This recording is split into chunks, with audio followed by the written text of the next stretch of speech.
This review is of Jungle Jim's International Market Amish recipe peanut butter chocolate chip cookies. And that's what they look like.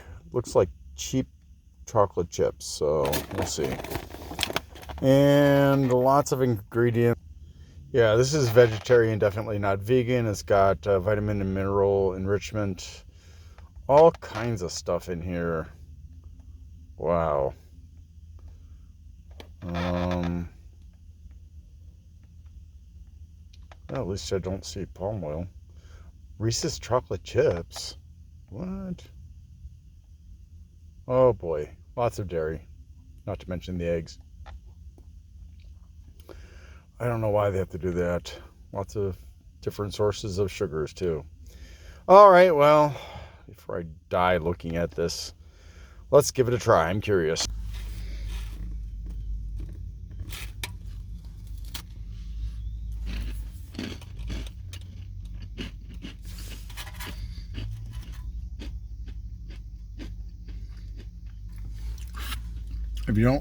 If you don't want hard cookies, don't get this. I mean, this is not a soft cookie.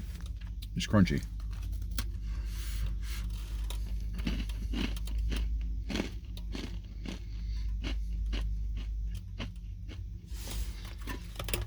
It's funny.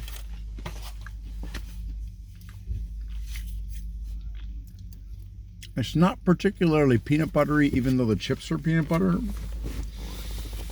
or something. Not particularly chocolatey either, so I feel kind of ripped off. I mean, I thought it was going to be stronger in both. But I guess if you're looking for a relatively mild option for chocolate chip and peanut butter cookies that are crunchy,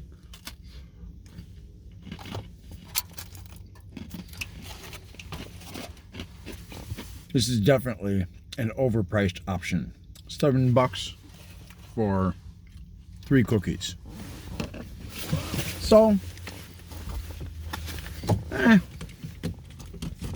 I'll give it 6. Thanks for watching, and I hope you have a great day. And, afia to you, my viewers.